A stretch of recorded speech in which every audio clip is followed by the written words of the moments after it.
Nós estamos nessa campanha aí do caminho do milagre. Meus irmãos, todos nós temos um caminho a seguir na vida. E um caminho que muitas vezes nós não escolhemos, nos é imposto. Você não escolhe a família que você nasce, a classe social, a raça. Você não escolhe o país, a cidade, o bairro, a casa. É um caminho que te é imposto não por Deus, mas pela própria vida. Mas no decorrer da nossa existência, esse caminho vai tendo bifurcações, vai tendo opções que podemos escolher.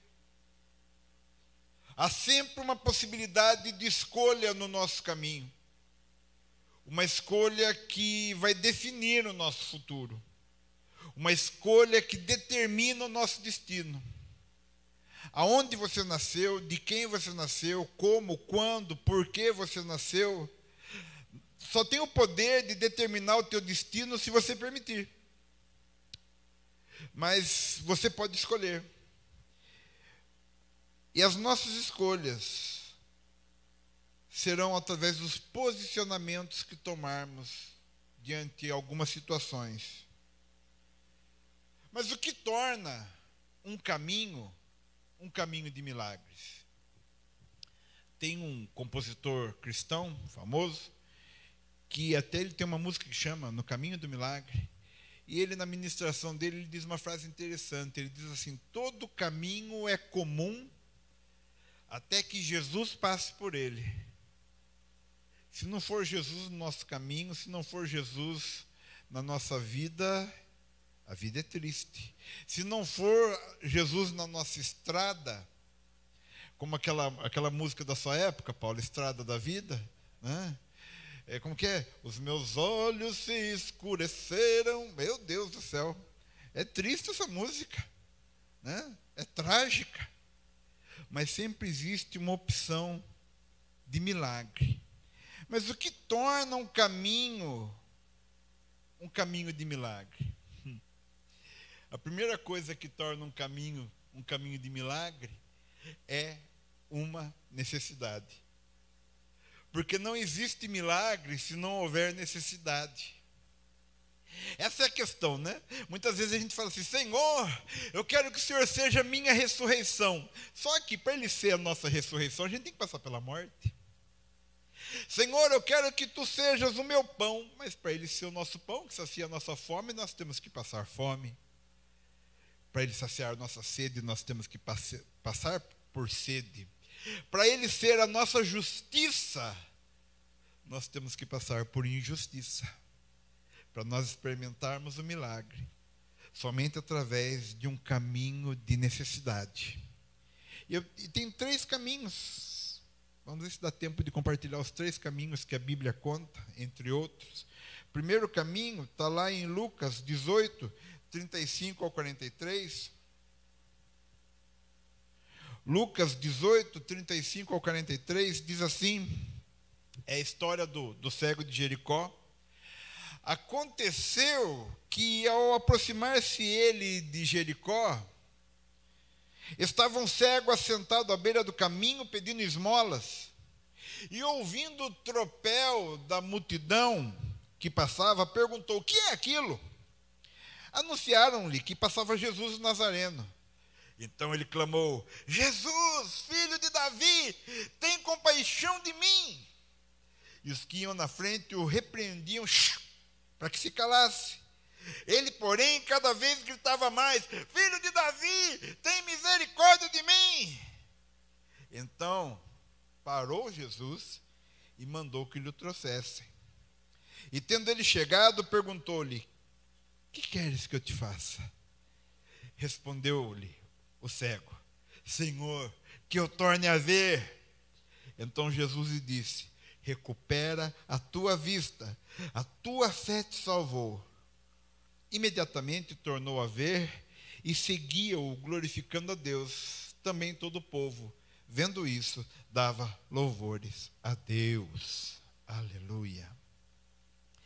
Existem 3 relatos do mesmo milagre na Bíblia, nos evangelhos chamados sinóticos, em Mateus, em Marcos e Lucas.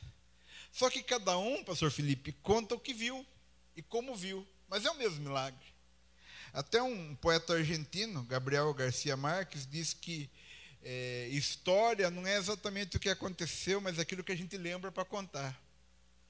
E cada um lembra de um jeito. Interessante que Mateus vai dizer que o cego tinha um amigo.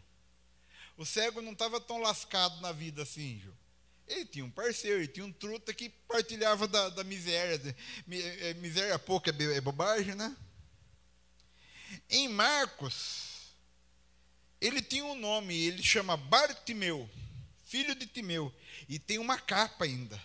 Diz que ele levantando jogou a capa. Agora já esse aqui de Lucas, foi Lucas que nós vemos, né? Esse cego, nem identidade, não tem nome, ele não tem parceiro e nem um trapo para se cobrir. Esse aqui estava enrolado na vida. É o caminho da cegueira. E eu, sempre que eu leio esse texto, pastor Heleninha, eu lembro de um outro louvor também. Eu falo louvor, mas não é louvor não, povo. Do Erasmo Carlos. Aquela música que ele canta assim: eu não posso mais ficar sentado à beira do caminho a te esperar. Pensa uma música triste. Preciso acabar logo com isso. Quantas pessoas estão que nem o Erasmo Carlos? Às vezes o nome do cego é Erasmo também, não sei, né?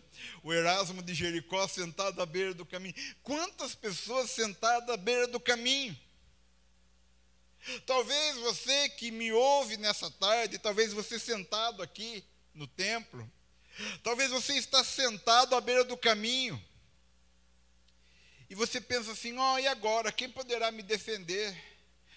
E agora? O que pode acontecer? Pois eu vou te dizer, Jesus está passando do teu lado. O teu caminho é um caminho de miséria, é um caminho de cegueira, é um caminho de tragédia, é um caminho de pobreza. Mas quando Jesus chega, todo o caminho muda.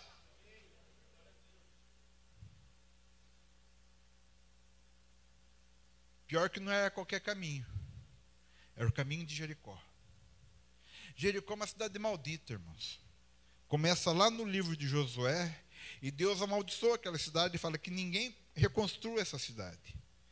E eu acredito que lá no livro de Reis, vai dizer que um homem inventou de reconstruir a cidade.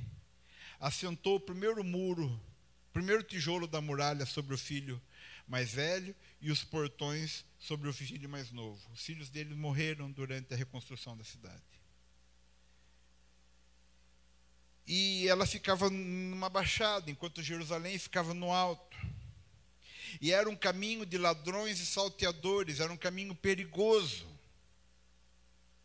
Pensa, ele não está num caminho de vida, de paz e prosperidade, ele está num caminho de roubo, de miséria, de dor, de sofrimento.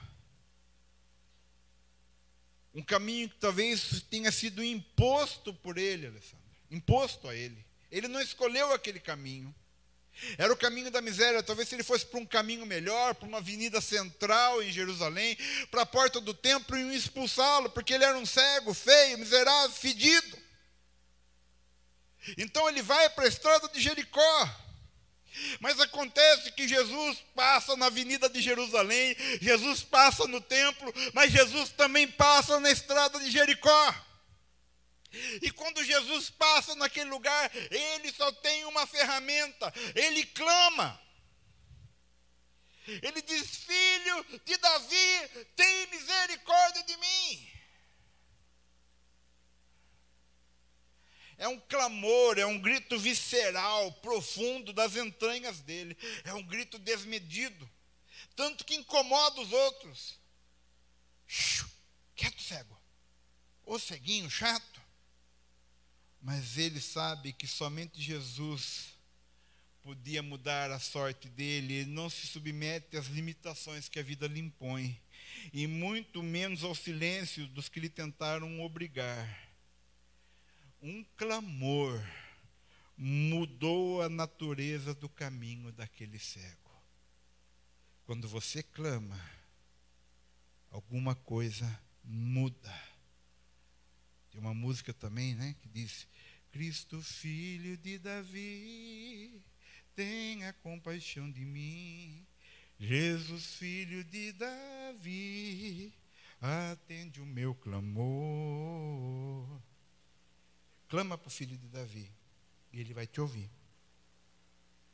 Segundo caminho que eu quero compartilhar com vocês está lá no Evangelho de Marcos, capítulo 5, versículos do 25 ao 34. Marcos 5, 25 ao 34. Eu não vou ler, é muito versículo, a gente tem pouco tempo. Mas é a história da mulher do fluxo de sangue. É uma mulher que tinha uma menstruação que não parava durante 12 anos. Aquela mulher sangrou de dia e de noite. Uma hemorragia pertinente, que com certeza a levou para uma anemia profunda. E a condição daquela mulher era uma condição fisiológica, física, de miséria física, de dor física, de limitação física. Mas também era uma situação social, porque a mulher hemorrágica, ela tinha que viver isolada. A Bíblia nem fala que ela tinha nome. Sabe, às vezes é o que o pastor Toninho chama de rótulos. As pessoas rotulam. Ah lá vai a mulher hemorrágica. Sabe, outro dia, alguém perguntou, onde está tal pessoa na igreja? Já está ali perto do Xangai. Eu falei, o que é? Virei ponto de referência? Está perto da coluna, perto do poste. Aquela mulher não tinha mais nome, ela virou um ponto de referência. A mulher da hemorragia, a mulher doente, a mulher do fluxo de sangue, a mulher isolada socialmente, a mulher que não podia abraçar nem ser abraçada, a mulher que não podia gerar filhos, a mulher que gastou todo o dinheiro com médico, com remédio, a mulher que sofria o tempo todo. Só que o texto bíblico diz que quando ela ouviu falar de Jesus, no versículo 27, diz que chegou por detrás dele e tocou no manto. Na orla do vestido de Jesus ela toca. E imediatamente ela é curada. Ela sentiu em seu corpo que ela estava livre do sofrimento. E Jesus percebe que Jesus sentiu um arrepio, arrepiar Jesus, hein? Arrepiar a gente, tudo bem. Mas Jesus sente que alguma coisa mudou. Ele fala, saiu virtude de mim. Quem me tocou? Aí Pedrão, né? Quem tocou Jesus? O senhor está uma multidão aqui.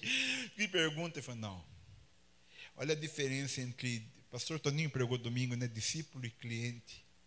Olha a diferença do toque do discípulo. Olha a diferença do toque daquele que tem fé. Do toque da multidão. O toque da multidão não extrai virtude de Jesus, mas o toque de fé faz com que Jesus sinta o toque. Aí Jesus olha para ela, filha, a tua fé te curou. Pense o caminho que essa mulher vivia. Jesus está passando num caminho. E aquela mulher, naquele caminho, persegue Jesus. É um caminho de vergonha, é um caminho de dor, é um caminho de miséria, é um caminho de desespero, é um caminho de humilhação. Um sofrimento completo. Talvez se ela tivesse forças para clamar, ela diria, Jesus, filho de Davi, tenha compaixão de mim. Mas aquela mulher não tinha voz mais. Uma anemia profunda, com as suas forças carcomidas, seu corpo esvaindo. Ela só tem a última força para atravessar no meio daquela multidão e se arrastando, tocar na orla das vestes de Jesus. Um toque fraco, um toque moribundo, mas cheio de fé. Um toque cheio de fé muda tudo. Limitações sociais, físicas, econômicas ou espirituais não podem deter um toque de fé. Você pode dizer assim: eu sou muito velho, eu sou muito novo, eu sou muito pobre, eu sou muito pecador. Será que Jesus vai me atender? É somente um toque de fé. Jesus reconhece um toque de fé, ele identifica o homem e a mulher de fé. E interessante que no mesmo caminho de tristeza, de dor, de sofrimento, também é o caminho da honra, é o caminho do resgate, é o caminho da restauração, é o caminho da vida, é o caminho do milagre.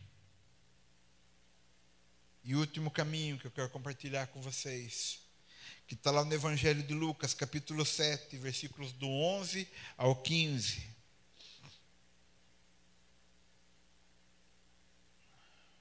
Primeiro caminho que nós compartilhamos aqui é o caminho da cegueira, da escuridão. O segundo caminho é o caminho da humilhação. O mesmo caminho onde você foi humilhado, o Senhor vai te honrar. E por último, que é o pior de todos os caminhos, o caminho da morte. Diz assim no Evangelho de Lucas: logo depois, Jesus foi a uma cidade chamada Naim, e com ele iam os seus discípulos e uma grande multidão.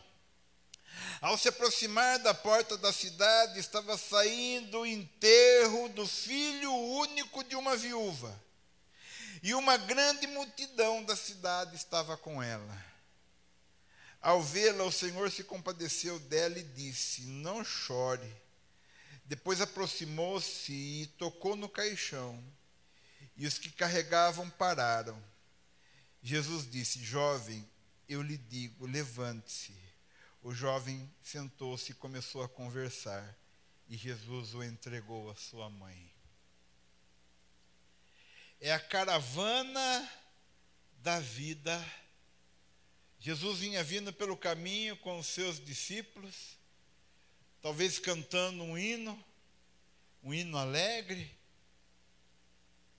Eu lembro que quando menino a gente cantava uma música assim: eu sou feliz, feliz, eu sou feliz com meu Jesus, eu sou feliz, feliz, eu sou feliz com meu Jesus. Eu sou feliz com meu Jesus. Daí assobiava. Vamos ver se eu estou com o bico afiado aqui.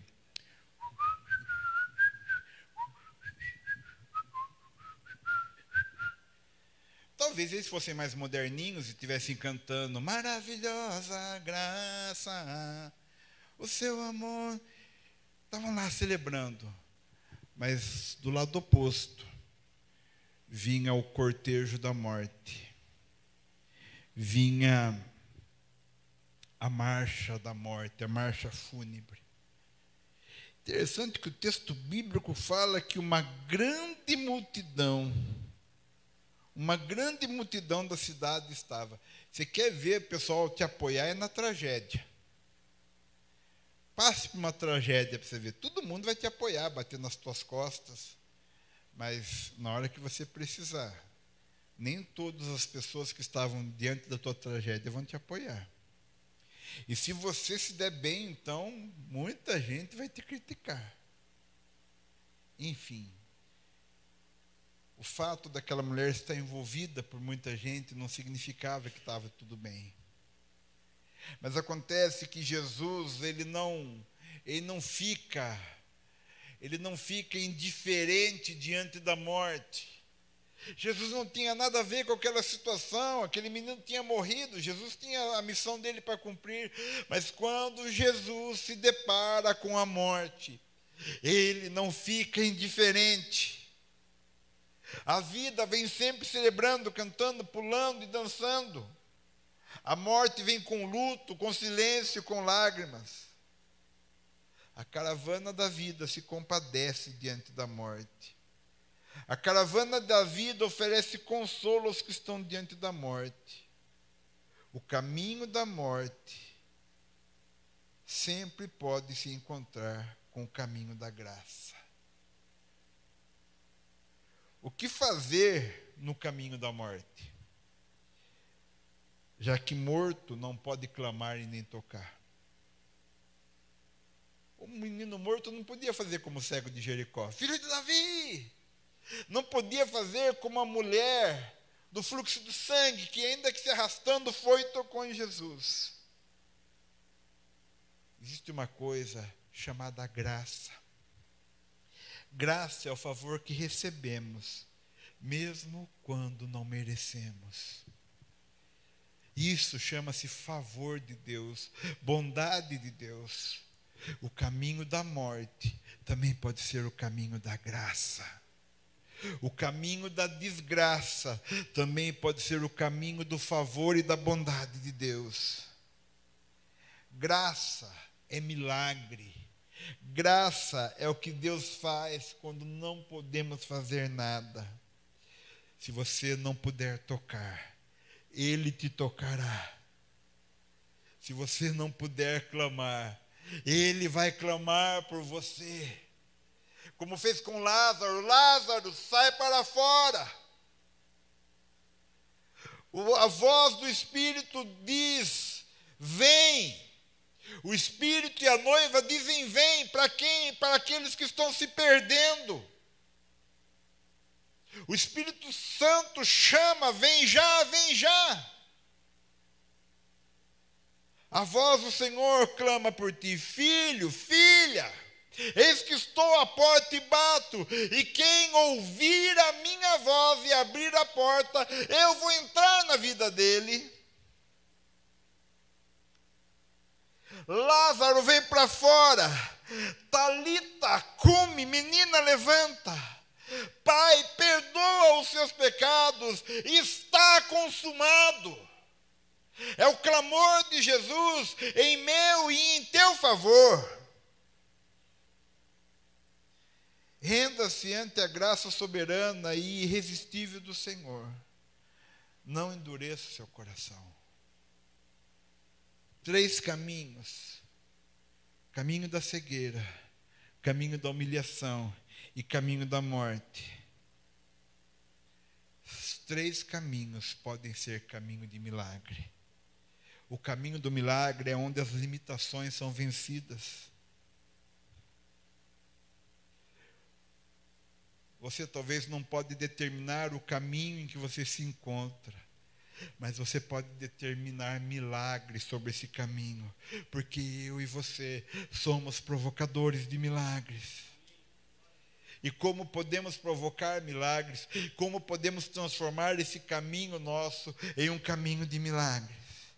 Primeiro, através de um clamor como o cego de Jericó. Um clamor do fundo da alma, um grito visceral: Jesus, tem misericórdia de mim!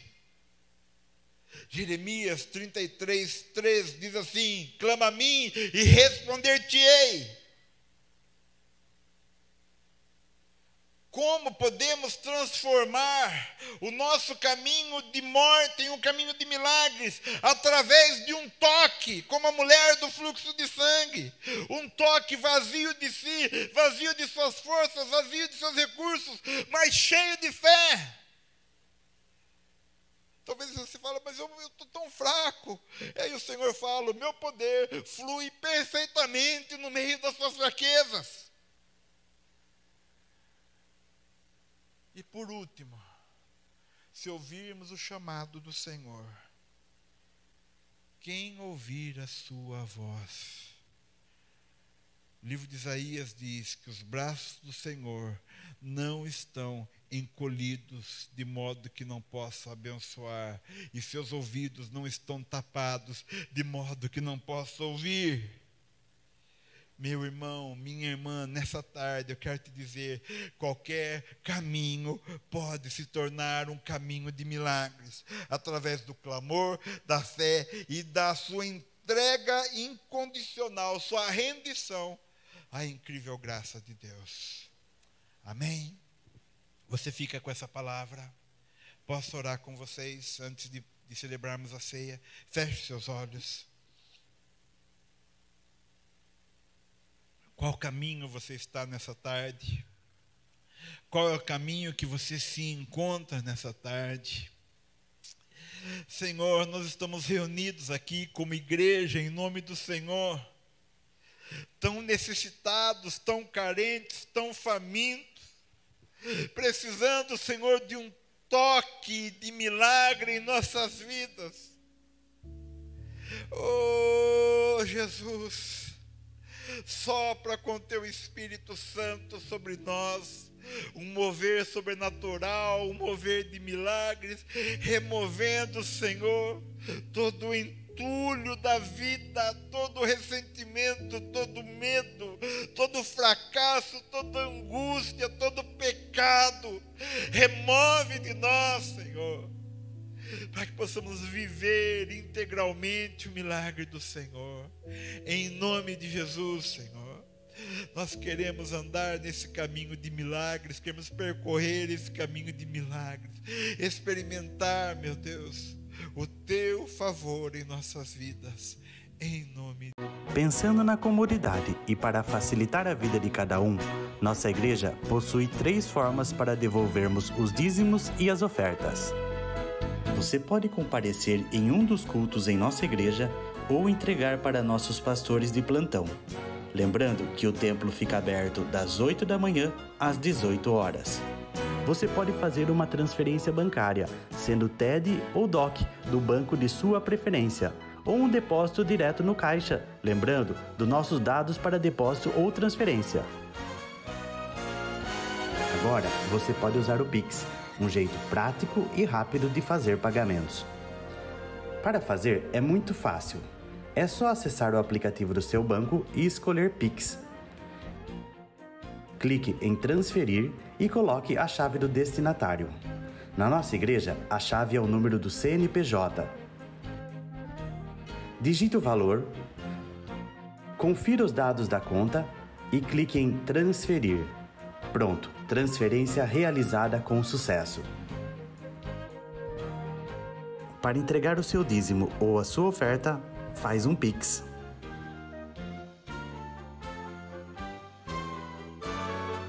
Esta é a nossa igreja. Não importa onde estivermos, estaremos sempre conectados. Lembre-se, juntos à distância.